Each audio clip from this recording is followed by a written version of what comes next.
My name is Rebecca Johnson, and I love Batman v Superman: Dawn of Justice. And I am publishing a series of videos exploring the reasons why I am such a fan of Zack Snyder's film.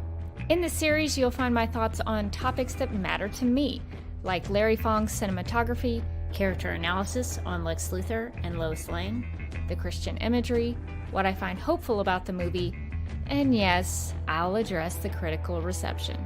So if you're interested in any of those topics, I hope you will get something out of this series and find out why Batman v Superman: Dawn of Justice has had such a profound, heartfelt, and inspiring impact on my life. Welcome to the Duck Milk Prod YouTube channel. My name is Rebecca Johnson, and this live stream is part of a series I am calling Reading Reviews with Rebecca, which will analyze the critical reception of Batman v Superman: Dawn of Justice through the negative reviews written by top critics from Rotten Tomatoes, one review at a time. Now, this is not meant to belittle anyone's opinions, but rather serve as a study of art criticism and how we, including myself, discuss film. I'm hoping that this endeavor will encourage all of us to be better consumers of cinema and be able to look at these things through an analytical point of view, trying to find meaning in these things. That is my big thing that I've been trying to lean into personally. Well, this week I will be reading through a review from Entertainment Weekly titled Batman v Superman: Dawn of Justice, EW Review. Very flashy title, written by Chris Nashawaty. I hope I pronounced that correctly. My apologies if I did not. You can click on the link in the video description below this live stream if you'd like to follow along and read it for yourself. And I would encourage you to do so because it is a real review and it was listed among the top critics of Rotten Tomatoes when Batman v Superman: Dawn of Justice was first released in 2016. Now, if Chris, the author of this review, should ever see this video, I just want to say that I am aiming to do this as civilly and analytically as possible, and I would encourage that anyone watching live or posting in the comment section would do the same. I'm simply taking a look at the criticism for and of BVS now from an historical point of view, given that these reviews at the time were used by Warner Brothers in their decision-making process regarding the DC Extended Universe.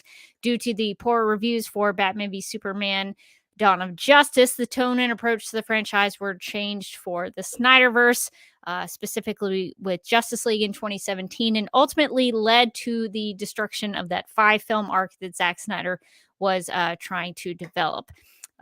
So there is that. And I just want to acknowledge that my green screen is doing something funky for this live stream. I don't know if it's because I'm wearing all black and it doesn't like I don't know. I'm gonna have to experiment with that. So I hope it's not too distracting. I tried to fix it a little bit ahead of time. But maybe black is not something I need to be wearing in the future. I will experiment. But I thought since this review talks about the Wayne murders, I thought a black turtleneck for Bruce Wayne would be fitting here, but it might not be cooperating with my green screen.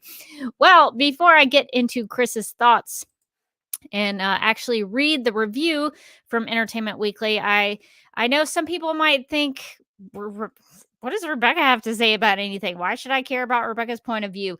And I understand that. That is a great question. And it was one that I would have asked if I was not myself. So I have prepared a little video of my background and some of the things that I can bring to the table. So hopefully that will fill in some answers to some of those questions that you might have. I graduated from the University of Alabama, Roll Tide, with a degree in telecommunications and film and a focus on broadcast television production. While I've never been to film school, in my television and production experience, I've learned about and have lots of practice in operating cameras, shot composition, and editing. Lighting, green screen, and audio are my weak spots, admittedly, but I've been working on those. After working in local TV news, running cameras, and working in production, I got a job at Turner, now Warner Media, or whatever they're calling themselves now, for 14 years. I worked with networks, or brands as they call them now, like TBS, TNT, Adult Swim, Cartoon Network, Boomerang, True TV, and Turner Classic Movies as a video encoding specialist. I also did a fair amount of closed captioning work and DVD and Blu-ray QC. In case you are wondering how I podcasted about Supergirl and the DCEU films while working for a Time Warner company, I actually got permission and clearance from my human resources representative. If you think I wouldn't criticize stories that were under the same corporate umbrella, that was never a problem nor a concern for me. If I thought the Supergirl TV series or a DCEU film had faults, I said so. In the last 17 years, I have served as a director, technical director, and camera operator at my local church in a live production capacity. I've been a video editor for 17 years, having worked in Avid, Final Cut, and Premiere Pro CC. In my day job, I shoot and edit news and documentary-style video content that involves interviews and narrative storytelling. I'm also currently an amateur photographer and am aiming to improve my efforts in still photography. You can check out my work over at Instagram at @TheDerbyKid. Link is in the video description below. While discussing these film reviews, music and film scores will inevitably come up. It may be good to know that in my life I have played piano, handbells, clarinet, bass clarinet, bassoon, acoustic guitar, and have even started learning how to play the ukulele. I've played in marching bands, symphonic bands, and wind ensembles, and have sung in many choirs. While I don't consider myself a world-class musician, far from it, actually, I do know some things about music and am a big fan of film scores and soundtracks. In addition to my production and musical experience, I have had lots of experience in art criticism. I've been podcasting about television and film since 2009 and do so on a regular basis with Supergirl Radio, a podcast I co-host about the CW Supergirl TV series. I am also a writing contributor to the Justice League Universe podcast that offers analysis on the DCEU films. You might even hear my voice occasionally in recordings and audio commentaries over there. I'm not an expert, but I care deeply about film, television, storytelling, and art. So I hope this gives you a background on where I'm coming from. All right, now that I have gotten that out of the way, I'm going to actually dive into Chris's review from Entertainment Weekly and see what it says. So I like to start with the title or the headline of these reviews. For this one, it wasn't super creative. It was just Batman v Superman Dawn of Justice :EW review, which I guess says everything you need to know, but it doesn't have any kind of creative spin on it, which may not be Chris's fault. It could be an editor or someone else who created that headline or title for this. Although I will say the subheading is a little bit more creative, trying to do something a little bit more, a little flashier, I guess. The subheading is the question, is it too late to demand a rematch? Or actually, it's a question. Is it too late to demand a rematch?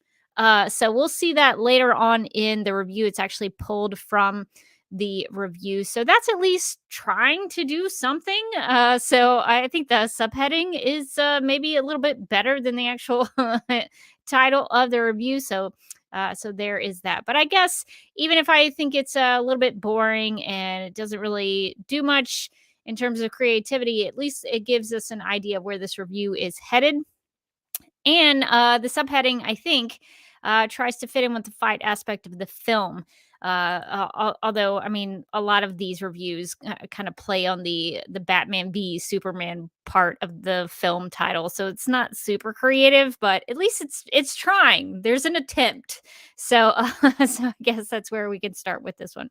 All right, digging into the actual body and the substance of this review. Chris writes, quote, Zack Snyder's long-awaited Batman v Superman Dawn of Justice may be the closest thing fanboys and fangirls will ever get to a heavyweight title fight like the Thrilla in Manila or the Rumble in the Jungle. Since it was first announced in 2013, the movie wasn't merely hyped as the launching pad for DC's expanded universe, bringing in the likes of Gal Gadot's Wonder Woman, Aquaman, The Flash, etc.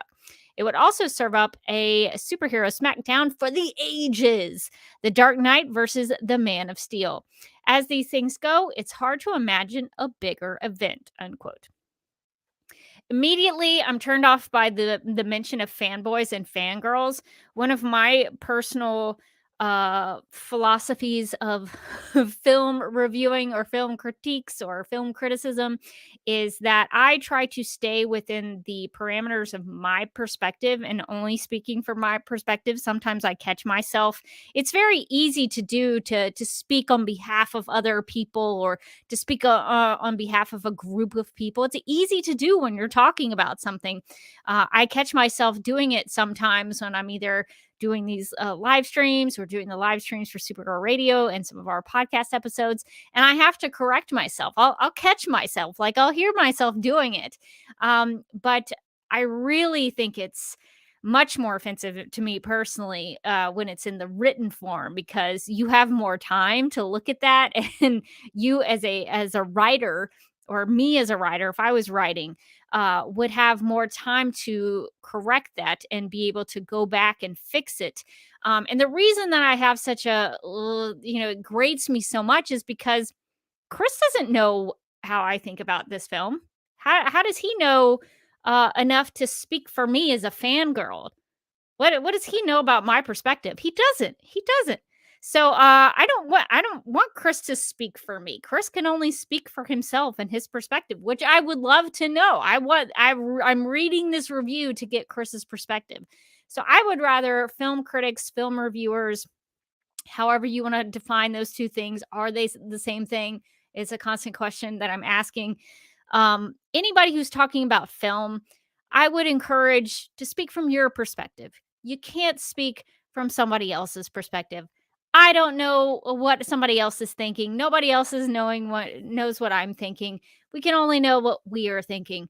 Uh, so I think that's the best way to go about it because I find it a little offensive that somebody would speak about fangirls, which would include me as a general rule, and talk about me in these reviews when that's maybe not my thought. Maybe I disagree with that. So immediately I'm not on board with this. So it's not that it's a bad review. There are some parts of this review that I do respect and think are written well, but this part. And I should say this is not just Chris. This happens a lot in these reviews. If you watch through this entire series, I talk about this a lot. And so it's one thing that I would love for film criticism to stop doing. It really irritates me. But it is a common thing that happens among today's film critics. So I'm not really a big fan of that, but there is some mention of Thrilla in Manila and Rumble in the Jungle. And so I suppose, if I'm reading this correctly, I suppose that it's a pretty big compliment to Zack Snyder and his team that Chris here, this reviewer, is comparing Batman and Superman's big fight to those big monumental boxing matches. Those are very famous boxing matches. So to compare them in that way, I think is a big compliment. So even though I'm turned off by the fangirl mention here, I think this is actually a pretty positive start to the review, which is surprising, given that this was a negative review on this was a rotten view on Rotten Tomatoes. And first paragraphs like this one should serve as an introduction. And for this writer's purpose, I think it accomplishes that. I think Chris did a good job in this first paragraph. However, notice and I would just say this as developing our art criticism skills. I would encourage people to look at the fact that there's not really a mention really of the merit of the film as of yet. It talks about the historical context, what the studio hoped to get out of it, and what characters are in it. So, one of the things that I'm practicing and looking for when I'm looking into these reviews are they just giving me history? Are they just giving me the I liked it, I didn't like it, or are they actually giving me something meaningful? Is there something analytical about the characters? Are they diving into the story, or is this just putting stuff in there because they need a word count? So I'm mostly looking for, are they discussing the merit of the film from the first frame of film to the last frame of the credits? Are they talking about that? Or are they talking about other things in addition to that? Because I personally think, this is just my philosophy as a critic of art, whatever that may be, film, television, comics, whatever, books, whatever. I would rather talk just about the merit of the substance. So that's something that I look for. How much is it talking about something other than the film itself? So just while viewers are going through that with me, keep that in mind, because that's something that I personally look for. All right, continuing on. Chris writes, quote, Dawn of Justice is big, all right. The brawls are busy and brutal. The story is scrawling in scope. The effects are an embarrassment of pixels, and the performances, well, some of them at least, couldn't be broader. If it's just size you're after, you won't be disappointed. Again, speaking for the audience. But at this point in Hollywood's superhero cycle, is that really enough? Snyder has built his career on the supposition that it is. In films like 300, Watchmen, Sucker Punch, and Man of Steel, he's proved to be the kind of filmmaker who cranks every knob as far as to the right as it will go. Modulation, economy, and nuance may not be his thing, but at least his movies always look like $1,000,000. And this one does too, unquote. So Chris here describes the fight sequences as, quote, the brawls are busy and brutal, unquote, as if that is a bad thing. I can't tell. He seems like he's making a lot of these things to come across as negative. But I don't think it is. I can't tell if he's mentioning these things as like, oh, this is a good thing about the film, but it sort of comes across as negative to me. The fight sequences being busy means there's just a lot going on in them. The word brutal is fitting for a film. I mean, I would expect his stuff to be brutal in a film about an angry Batman out for revenge and a monster like Doomsday that has no moral conscience. I would expect there to be a little brutality in a story like that. And he also mentions the story being, quote, sprawling in scope, unquote. To me, that's not a negative thing either. That actually sounds pretty awesome. He also mentions an embarrassment of pixels, which I found a little bit confusing. I'm assuming that he means that the film is rich in visuals. Like there's just it's an embarrassment of riches. It's just rich. And if that's so, if that's what Chris means, it sounds like he's complimenting the cinematography. It seems like he liked the visuals. So none of that is is negative. He also mentions the performances in BVS being broad, quote, broad, unquote, and that's, to me, that's new to these reviews. I haven't read a lot of these Rotten Tomatoes reviews where they talk about the performances being broad. Personally, I wouldn't describe them that way. Broad refers to being something being wide. So I'm not entirely sure what he means by that. I know I've heard people say, "Oh, it was a broad performance," but to me, that's so nebulous. It's not really saying anything. I don't know what that means. The only thing I can think is that maybe he means that since broad means wide, maybe Chris means that the characters and the performances covered a lot of ground. I don't really know. I think there's probably better ways to describe that. But he makes all these things related to size, because that's the big thing that Chris is talking about here in this review, is that everything is big, as if that's a bad thing. And then he mentions all these things and he makes them sound negative, but I don't think they are. I would want all of those things. Everything he mentioned, I'm like, yeah, yeah, check, check, check. That sounds great. So it's very strange. Some of this seems positive right out the gate, but he's sort of making it sound negative, which is strange to me. It's also interesting to me that Chris seems to want something new and different in the quote superhero cycle of Hollywood, but doesn't seem to recognize that Batman v Superman was different at the time that it was released. It was unlike anything Marvel had been putting out with the MCU. And even in interviews, I can't remember exactly if it was after Man of Steel. I want to say it was after Man of Steel, but it could have been during the BVS time. But in interviews, Zack Snyder actually mentions that he fought for Warner Brothers to maintain their realistic and grittier take on comic book films to stand out from what Marvel had been doing with their sort of comedic based and cartoonish tone. So, so it's so funny to me that Chris is not actually recognizing that this was new and different at the time and doing something different than what everybody else was doing. He also describes Zack Snyder as, quote, the kind of filmmaker who cranks every knob as far as to the right as it will go, unquote. And honestly, that's why I'm a fan of his work. Why is that a negative? I don't understand why that's a negative either. I want filmmakers to push the boundaries in the medium and create fresh ways of making films. I want every filmmaker to crank it up to 11. That's why I like Christopher Nolan films. He cranks it up to 11. Baz Luhrmann. I'm trying to think of some of my other filmmakers. Alfred Hitchcock. Some of Stanley Kubrick's stuff. Not all. Only like a couple, maybe like 2 or 3 of his films. I'm like, okay, that's good. I'm trying to think of Tim Burton cranks it up to 11. I love those filmmakers because they push the boundaries and they do something different. So that's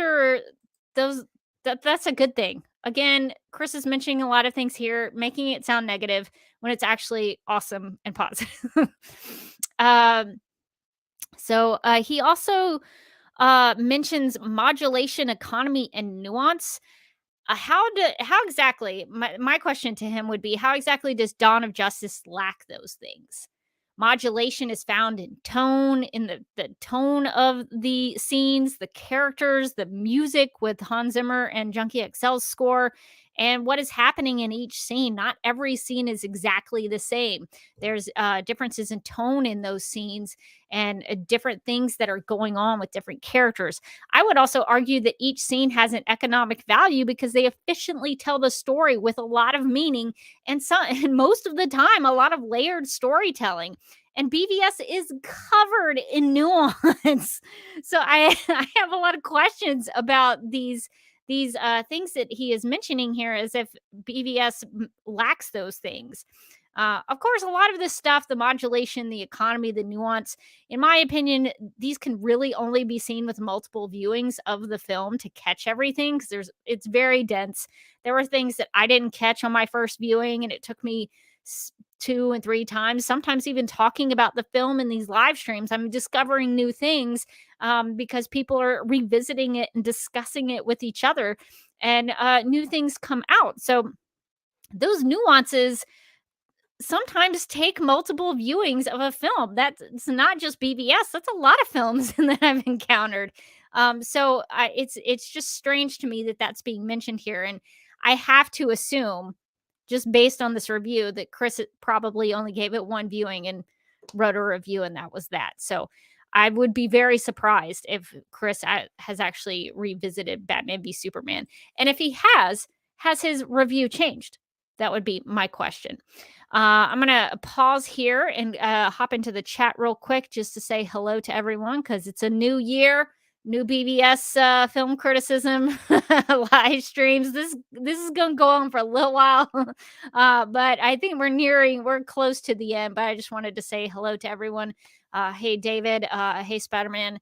Good to see you hanging out. And it looks like Mask of Shy is with us. So a lot of my regular peeps, thanks for joining me. Feel free to share your thoughts about the review and about BVS as a film. And I hope you all are having a great start to your 2023. Really knocking it out of the park so far, I hope. So thank you for joining me. So let's get back into the review. Quote, as every Batman story must, Dawn of Justice opens with a flashback to Bruce Wayne's defining childhood trauma, the murder of his parents. While we've all seen this tragedy rendered before, whether in the panels of a comic or on screen, Snyder gives it the haunting visual power of a primal myth. And the good news is Ben Affleck is a solid successor to Christian Bale, even if he's a better Bruce Wayne than Batman. His innate air of cockiness syncs up perfectly with Wayne's spoiled playboy scion persona, unquote. I really love the description that Chris gives the Wayne murder sequence in this section of the review. He describes it, he says, the haunting visual power of a primal myth. Wow. That is good. I have to say, that's the first time that somebody in these reviews, these Rotten Tomato reviews, where I'm like, dang, that was good, man. That's good. The haunting, what does he say? The haunting visual power of a primal myth. Man, if I made a film and somebody wrote that about my film that I made, I'd be like, print that out, frame it, put it on the wall. That's a good description. It's really interesting to me that this is a negative review of the film from a top critic of Rotten Tomatoes. We'll find out later that Chris here gives the film a C plus, but he but he describes the film, that sequence, in such a way that it sounds so epic. All of the things in the introductory paragraph in the beginning of this review are all positive. Zack Snyder's cranking it up to 11, and then he executes a haunting visual power of a primal myth. Boy, Batman v Superman: Dawn of Justice sounds awesome. This sounds like a great film that I might have to check out. I mean, excellent stuff, Chris. Chef's kiss. That is good. But I will say, even though I really, really like that part of the review, there's no need to mention Christian Bale here. He's not in the film in any way. He has no connection to it other than the fact he also played Batman before Ben Affleck. You don't have to mention him here. He's irrelevant. He's completely irrelevant to the merit of the film. So that just bothers me. Like, why is he here? I love you, Christian Bale. I love your Batman. You're not needed in this review. So it doesn't matter. Although, since he did mention it, I'm curious why Chris here thinks that Ben Affleck was a better Bruce Wayne than Batman. Because I thought he was great as both. But I would agree that, Ben Affleck played a great Bruce Wayne. I'm not discounting that part of it, but I thought he did a great job as both. So I'd be curious as to why Chris didn't like the Ben Affleck Batman. So I'm just going to pause here and just address some comments as I see them come in. David says, it'll be a hefty C plus then. Yeah. Yeah. We'll have to see if we can figure out exactly why the C plus. We'll talk about that at the end of the review, because the American, school system grading is, A is your highest thing, F is your lowest, C's pretty much in the middle. So we'll talk about about ratings and how do you determine that? How do you really quantify a review of a film? We'll discuss that at the end. But yeah, that's a head scratcher. And Mask of Shite reiterates the haunting visual power of a primal myth. God, that's good. That is so good. I should maybe I'll put that in my YouTube channel header. The haunting visual power. Rebecca Johnson describes the haunting visual power of a primal myth, and I'll put Chris's name under it and have Entertainment Weekly. I really think, somebody send that to Zack Snyder. That's good. That's really good. They should have used that. If it was me, if I was Warner Brothers, I would have used that in marketing for that. Those promo spots where they have all the critics quotes coming in.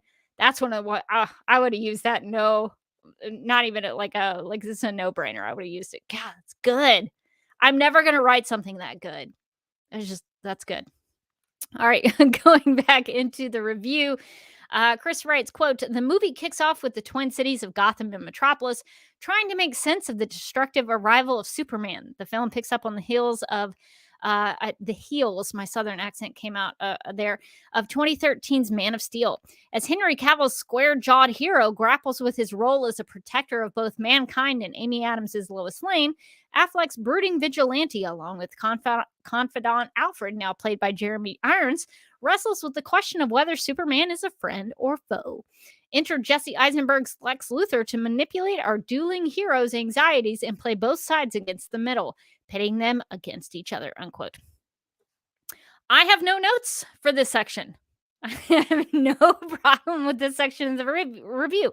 Now, it's more of a description of the events of the film, so there's not really a lot of actual analysis or discussion of the merit of the film or the performances or any of the music, the effects. Nothing is happening here about the merit of the film. It's just describing what's happening here. But I mean, everything checks out. Everything is correct. Everything is true. So no notes here. So we'll keep going. All right. So Chris writes, quote, and this is I should say this is the end of the review. So this is kind of how we're bringing it home.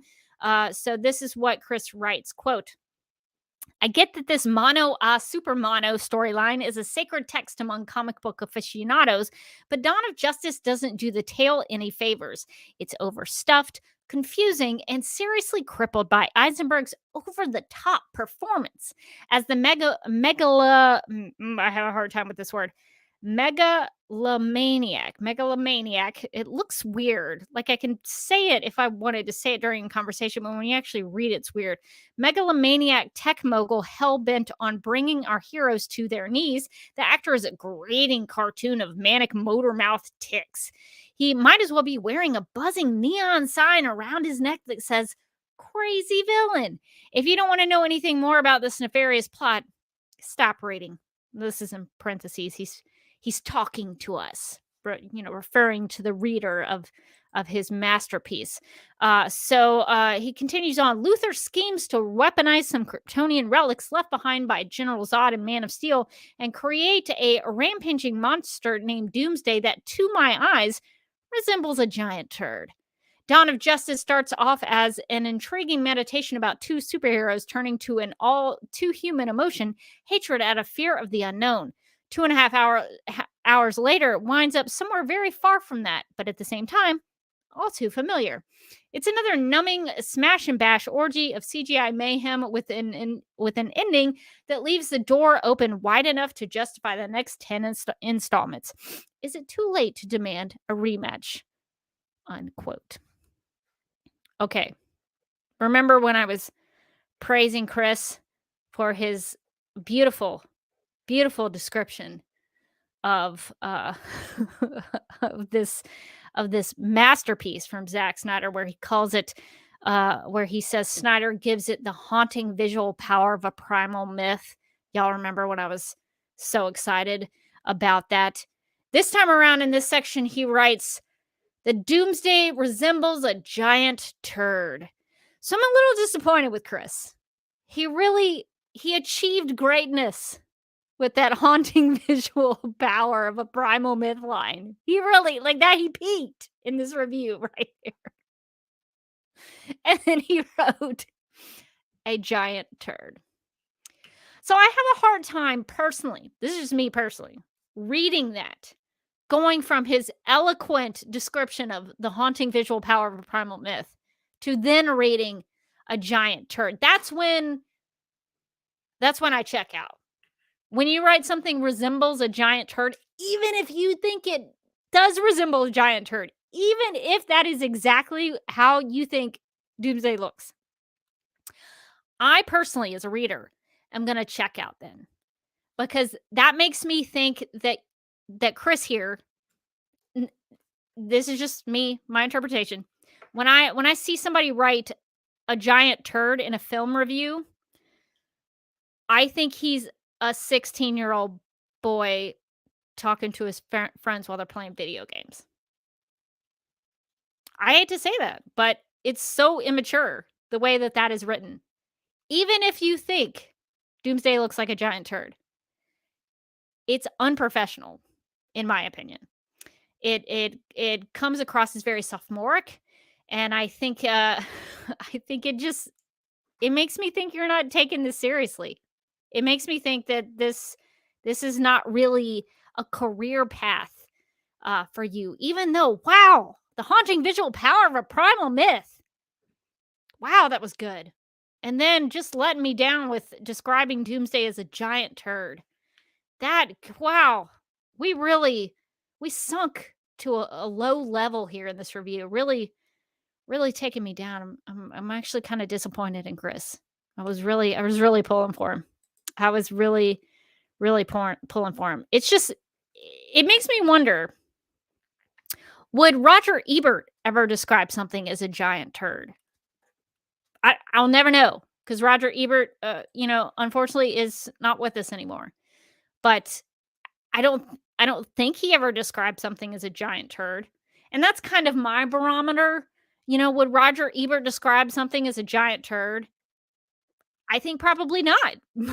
so so that's kind of how I would base how I write about something. At least try to sound like you know what you're talking about. At least try to sound as a like you're a professional. Is all I'm asking as a reader. Just because some of that just seems very immature.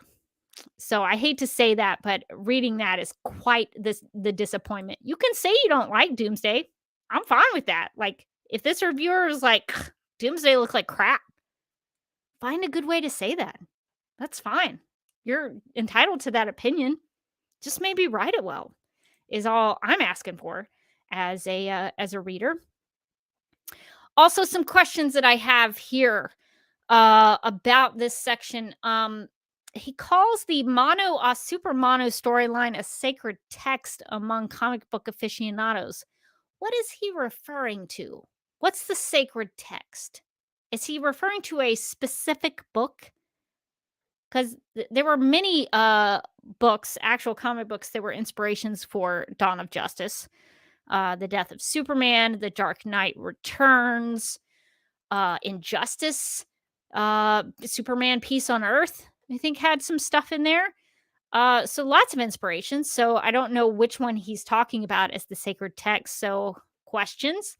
I also am curious about what Chris thought was overstuffed and confusing about Batman v Superman. I wish he had gone into more detail about that. And then Chris's description of Lex Luthor, to me, I read it as all opinion, which is fine. This is his review of the film. That's fine. But he also offers no analysis of Lex Luthor. So if that's the way he writes reviews, where he just says, nah, I didn't like Lex Luthor, he was stupid. Okay, go for it. That's your review. That's your style, I guess. But personally, I find that boring and meaningless. Like, just for someone to say, I didn't like it, that doesn't offer me any value as a reader. I want to know, was the character written well? Did you think the dialogue was good? Did you think the storyline was Lex Luthor's arc? Was it anything was there anything interesting in it? Was Jesse Eisenberg's portrayal, maybe his grating portrayal of the character, maybe that was intentional. Maybe he wanted you to feel like that. Lex Luthor's a villain. You're not supposed to like him. Uh, although I guess there are some Lex Luthors, like Michael Rosenbaum from Smallville, where a lot of people like that Lex Luthor, but most of the time you're not supposed to like Lex. So I would be wanting to know more about Chris's actual analysis of the character. I would want to see insight from Chris in this. I just personally, that's what I like out of film criticism. I would rather see something of value being offered instead of just, I didn't like it, he was stupid. So that's not offering me anything. So that's a little bit of a disappointment. I am, though, at least glad in this section, this ending part of the review, Chris actually attempts to write a conclusion. So some of the time in these reviews, that's kind of rare. That some of these reviews just sort of peter out. So Chris actually his introductory and his conclusion are sort of reflections of each other. So I do think that the formatting of this review is fairly well done. So I will give it that. He writes, quote, "It winds up somewhere very far from that, but at the same time all too familiar," unquote, which to me is a little uh confusing and overstuffed in its language. So I don't really know exactly what he's talking about. Does he mean that so yeah, I'm just going to leave it there. He says it winds up somewhere very far from that, but at the same time all too familiar. That seems like a contradiction in terms, but if anybody has any thoughts on that, I'd be interested. Um, I also have a question about how does BVS stray from, quote, "an intriguing meditation about two superheroes turning to an all too human emotion, hatred out of fear of the unknown," unquote. Because actually BVS has a big ending fight, like all comic book films do. Of course it does. But Dawn of Justice actually resolved the, quote, "hatred out of fear of the unknown," unquote, aspect of the story by having Bruce Wayne turn the corner on Superman because he actually gets to know him and turns away from his hatred. Bruce actually finds catharsis from the Martha moment, removing the powerless he felt when his parents were killed right in front of him. The Martha moment takes that away from him because he doesn't need that powerless anymore because he's able to overcome that. And he loses that powerlessness also when he gets to know Superman and he realizes he's not a threat anymore. So that actually goes towards the intriguing meditation about the two superheroes turning to an all too human emotion, not straying from it. So I don't really understand the critique here. Also, I really wish Chris's review was about the intriguing meditation about two superheroes turning to an all too human emotion, hatred out of fear of the unknown. If I was Chris's editor, I would poke and prod him to be like, continue on that. Pull those threads of that idea, of that thought. Keep digging into that. That's meaty. That's really good. I would want to see him analyze the film from that perspective, from that part of the story, from those characters. I would be really interested in a Chris review dissecting that. But unfortunately, we don't get anything really more from that. Even though I disagree with his conclusion, I like that Chris tied his question about the rematch at the end of this piece to the introductory paragraph, which includes the heavyweight boxing fight. So he does end the review well, even though I think the review could have been something actually better and different than what he actually put forth. So there's that. And I also wonder why the C plus. Why the C plus? If you wanted a rematch and it was too familiar and didn't do anything new for you, why give it a decent passing grade? A C plus is a pretty good grade. I mean, it's not an A, of course, but a C plus is a passing grade. It's almost a B. It's close to a B. So why give it a C plus and not a C minus? I have a lot of questions. This was a negative review on Rotten Tomatoes, but it got a C plus. So I think that's interesting to me. Chris didn't fail the film with his letter grading. He could have given it an F. He could have given it a D plus. A D plus wouldn't have been as good. A C plus, that's pretty good. That's pretty average. That's actually a little bit better than average, I would say. So it sounds like, in my perspective, in reading this review, he focused more on the negative than the positive, which he obviously saw some of. There were some positives in this film to Chris. He doesn't talk about a lot of them. I think he mostly liked some of the visuals and Affleck's Bruce Wayne, but that sounds like it was kind of it. But he gave it a C plus, so I have a hard time understanding the grading. And he even, some of the positives that he mentions in this review, he made them sound negative. So it's a very strange thing to me to write a review and put your opinions forth about it and then have to quantify it with a letter grade. I really don't like that. I've recently decided to try my hand at doing some reviews. A friend of mine puts together a magazine called Gathering Moss, if you want to check it out. It's kind of a new thing that he's doing. And so he asked me if I wanted to contribute to it. And I was like, well, I guess this will be a good way for me to put my money where my mouth is. And so I offered, to do maybe like one little review per edition of that magazine, that online publication, just to practice, just to have a place to practice this stuff. And all the other reviews that had been submitted put a 5-star rating system in it, and so I had to go along with that and rate. I did a review for Disenchanted, and I had to put a star rating towards it. And I really don't like that. I really don't like it. Why would I do, 4 stars versus 4.5 stars? You can't really you can't judge a film based on that. I think it's stupid. I've tried that in several instances with some of the podcasting I've done, where I've been trying to, like, you know, do I rate it based on, do I pick an episode and then rate it by stars, by letter grade? We tried emojis one time to describe the film in emojis. It just doesn't work. I think the best reviews, the best analysis, the best art criticism comes from just talking about something and discussing it. I think that's where the merit of the film really comes out. And sometimes, until you're actually discussing the actual meat of the story, and especially with someone, that's why I like podcasting. That's why I like live streaming, and not necessarily the written aspect of film criticism, is because you don't have that back and forth. You don't get to engage with somebody else's perspective, which might unlock something for you. As a quick story, recently we covered recently, it's within the last year, Supergirl Radio, the podcast that I co-host with my friend Morgan. We did reviews of Supergirl Woman of Tomorrow, written by Tom King. It was 8 issues, and there's a little twist at the end that I didn't fully understand.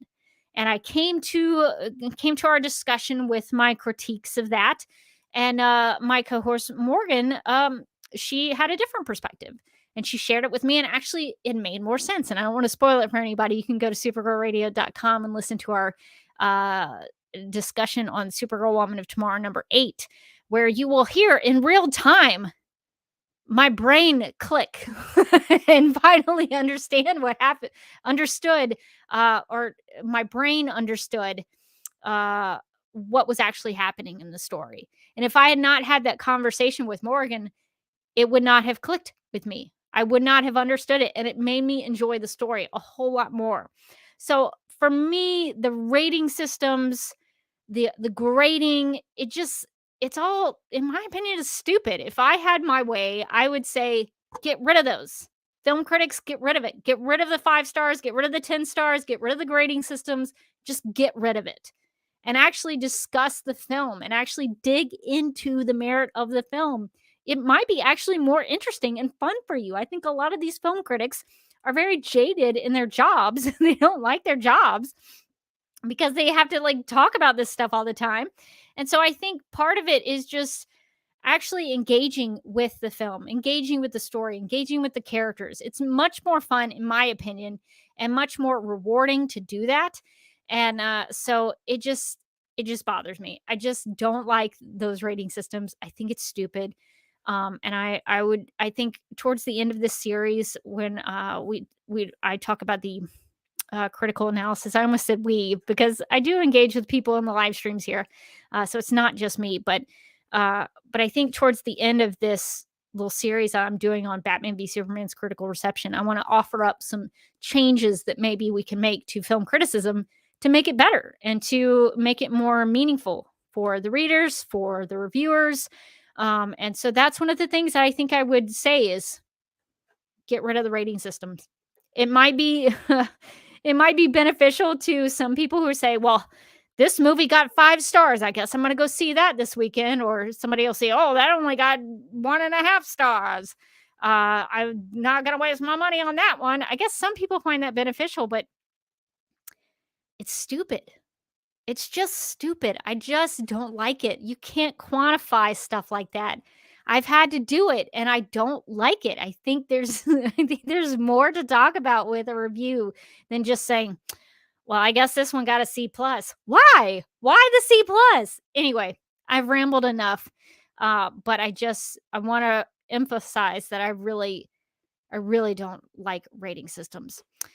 Okay, so I'm gonna go into the chat now that the review is over with. All right, so Alberto has a comment about the Doomsday in BBS saying that this is Lex Luthor's version, and the Genesis Chamber hinted that there was another Doomsday that was created before.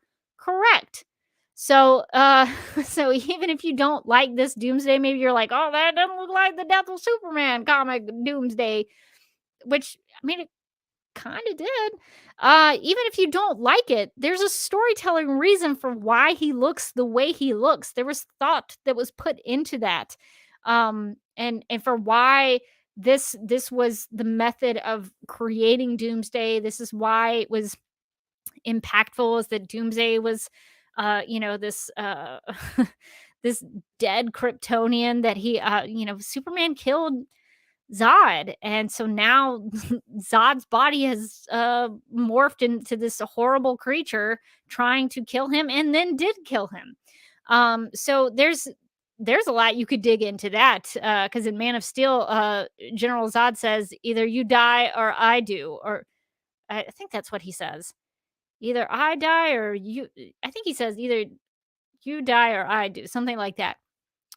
Well, you could have threaded those two things together. So there's a lot to dig into with the Doomsday version being the body of General Zod. So there's some really cool storytelling aspects that are happening with Doomsday. So even if you think he looks like a giant turd, there's actually some cool stuff to talk about with that version of Doomsday. Let's see. David says, which actually makes more sense to have Superman be killed while being weakened by kryptonite, because it's not an nth generation Doomsday killing him by being too strong. Yeah, I think it makes sense to have it be like that, because they can both, kind of kill each other that way. So I don't have any problem with that. Let's see. Mask of Shy says the concept of Batman v Superman is just that, a concept proper for certain events, not some specific sacred text. Yeah, maybe that's what he was meaning by that, I guess. I mean, because there have been many Batman and Superman fights in comics, in animated film. So I don't know. I give up sometimes trying to figure out what these people are talking about. David says, seeing that this Doomsday is only a first gen, he wouldn't even be obliged to come back to like. Yeah, I think this is also talking about the Doomsday from Krypton had to do multiple cycles of cloning before Doomsday started to pop back to life. Yeah.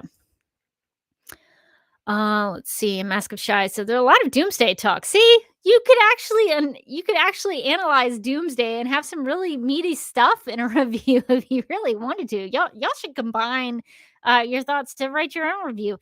Mask of Shy says, what I think is interesting, while it seems he was connected at the beginning, the final fight against Doomsday seems to be what put him off. Let's see. I'm trying to see what the context is behind that comment. Who was connected to Doomsday at the beginning? Are you referring to General Zod? I guess I don't fully understand that comment. So if you want to elaborate, please let me know. Let's see. Trying to catch up with all this stuff. Let's see. David says it's all to foreshadow how much better they can work together. Talking about the Trinity, not planning together. They just did 1-2 triple punch in the end with almost impossible level into intuition and doing it all non-verbally. It's all to foreshadow how much better they can work together in the future if they do plan ahead and wear comms in their ears. Yeah, that makes sense to me. David also asks the question, wouldn't this be an obligatory arbitrary? Are you talking about the rating that he gives being sort of arbitrary? The rotten score, as is, even the writer didn't call it not fresh, but the website made it so.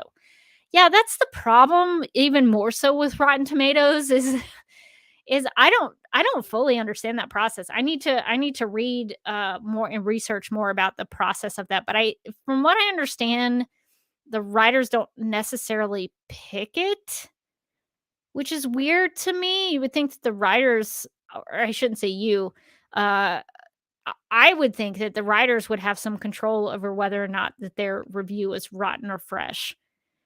But I have heard that the website determines that. I don't know. If anybody has any further explanation on that, let me know. I would have to research that. I don't fully know 100%, but I have heard that uh, it's possible that the Rotten Tomatoes website picks that and not the writer, which seems pretty unfair to me. I would be very upset if I actually wrote a review that was pretty fair, and then I went back and it said it was like rotten and negative, and I was like, "What? That doesn't make any sense." Um, I don't know. But again, Rotten Tomatoes has that percentage score that doesn't mean anything. It doesn't mean anything. Uh, the thing that was so surprising about Disenchanted, which I'd love to make a video about, because I found a lot of meaty things in that film, is that when I went to, after I'd seen the film, I went to Rotten Tomatoes just out of curiosity, and I was like, of course it's negative. Of course it's rotten on this website because this website is completely invaluable to any kind of conversation. I was like, this is actually a pretty great film, but of course, Rotten Tomatoes deemed it rotten. Also, David says, if anyone asks, why did Lex go straight to Doomsday? Why did James Woods' Hades go straight to sicking a Hydra at Hercules? Lex didn't go straight to Doomsday. He actually tried to frame Superman a couple of times. He was hoping that the people of Earth would, metaphorically lynch Superman and be the thing that the people drove him away, but the people kind of liked him in some respects. And so that didn't work. And so he thought, well, I'll stick Batman on him. And so he created this whole thing to get Batman to kill Superman, which almost worked. And then when that didn't happen, Doomsday was Plan C. So that was his kind of his process. So he didn't go straight to Doomsday. He had Doomsday in his back pocket in case Batman failed. So there is that, in my opinion. Mask of Shy says, I was talking about the critic when people have a difficult time connecting with characters and then the action arrives. Okay, I see what you're saying. They'll feel the action is too much, but they weren't able to engage it before. That's a really insightful point to make. I think part of the problem that I see out of a lot of these reviews is that people saw everything, and this is generalizing for all the negative reviews that I've read, but it seems to be a pretty common thing, that they only viewed the film as very surface level. They didn't look below, they didn't look above, they just looked at it on this one level, and that's all they saw. And so to me, when you don't dig around in there, you're not going to connect with the film at all, because you're just going to see it as this one thing, and it's not as engaging that way. And I hope people don't hear the text messages that are popping up in my side of the live stream, trying to stop that from happening. But that's what I think is happening, is they just see it from that surface level. And so I think you're right, when they don't connect with what's actually happening and they just see it in one sort of straightforward manner, they're not really engaging with the film. So I think that's a really insightful point of view. So thank you for sharing. Let's see. Mask of Shy also mentions that sadly tons only saw the theatrical version, not the ultimate cut. And yeah. So what's interesting to me, and I would grant your point that the ultimate cut is the better version, and it's actually a much stronger film because it makes Lex Luthor look a lot more menacing. And that's what I like about it, is you see much more of his plan, from what he does with Kahina, and all the way that he manipulates the government and the political side of things. It's much more interesting in that way. But I actually was uh, really awestruck by the theatrical version because I I probably say it too many times, but I saw BVS in theaters 15 times. I bought that ultimate ticket. It was like $100, and I was like, "Well, I mean, it's a lot of money, but you see it a couple of times and it sort of adds up. So this way I can go see it as many times as I want, whenever I want." And so I did. I took advantage of it. And so I used that ultimate ticket. It was also kind of an experiment to see how it worked because I was interested in the fact that they were offering that. They did it again for the Wonder Woman film in 2017. I didn't see it as many times. I only saw that one about 6 times. But BVS, even in the theaters, even in that theatrical cut, I saw a lot of layers. And that was really exciting to me because every time I went to go see it, I saw something new and it made the story more powerful to me. It made the characters more powerful to me because I did revisit it from different angles. I was always looking for something new. I was always looking at things that I hadn't looked at before when I would go see it. And so I had the advantage of doing that because I saw it so many times. So even in the theatrical version, I think if you had given it if if an audience member had given it the fair shake of seeing it multiple times, I would almost guess that it would have made a difference to someone in someone's perspectives. But that's just my speculation. I don't know that for sure. There's no way to know that. But that would be interesting to know because that was my experience. And so I would be curious if other people had that experience as well. All right. Well, I think we've covered a lot of ground. This was a short review, but lots of things to talk about. Chris's review is not as offensive as some of these other reviews that me plus the live chat, have covered here on Rating Reviews with Rebecca. So this is not the worst offender. Chris actually had a really beautiful line here, and that's gonna always kind of stick with me. I think the primal myth line, still so good. That was the peak of this series that I'm doing. But it was still, there's a lot to dissect here, and I think a lot to talk about with art criticism and how to go about it in a better way. That's what I think I'm getting out of this series, is trying to think about what would I do differently? How do I think film criticism could be better based on this review? And I've been trying to apply that. How I talk about things on Supergirl Radio, how I wrote that Disenchanted review for my friend's publication. I thought about those things. I thought about how to talk just about the film and to to talk about the merit of the film and not to engage in fans and talk about my perspective. I tried to accomplish that, even though it didn't give me a lot of words to do it, and I still had to quantify things with a star rating.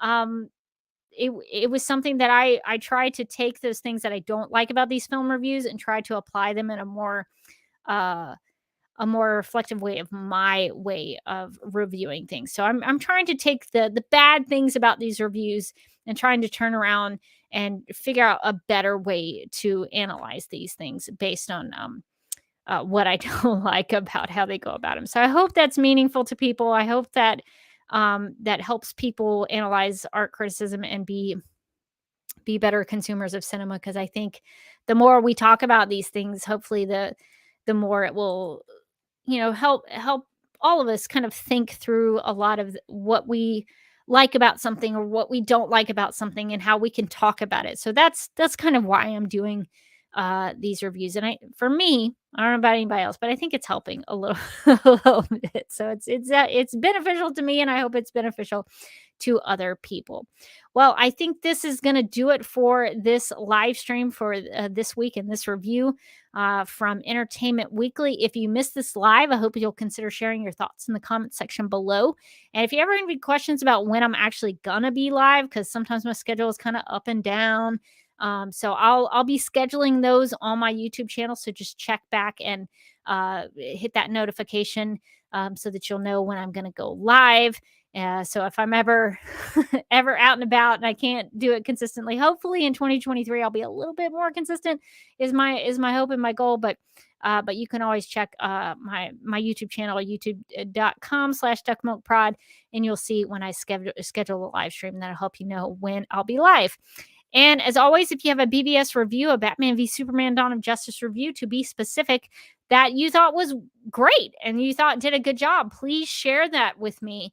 I would love to share it with the class. So if you want to comment below this video and just let me know a review that you thought was great and done well, or maybe it's not a BVS review, maybe it's a review for another DC film, or just a film in general that you thought analyzed a film in a great art film criticism way and added value to you as a reader. I would love to know what that was, and I would love to be able to read it and share it with everyone else. So just keep that in mind. If you come across some things, just hit me up and let me know.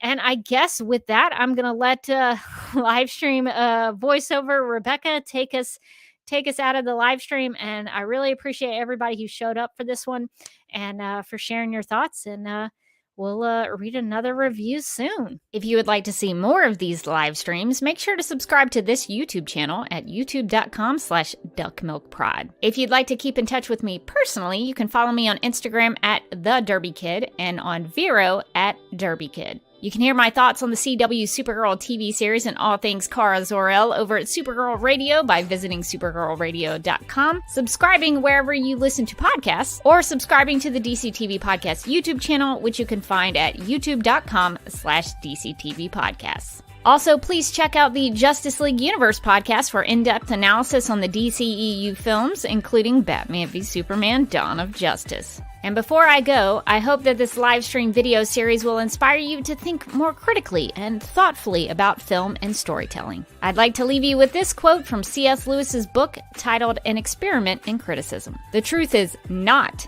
that we need the critics in order to enjoy the authors, but that we need the authors to enjoy the critics. My name is Rebecca Johnson, and I love Batman v Superman: Dawn of Justice.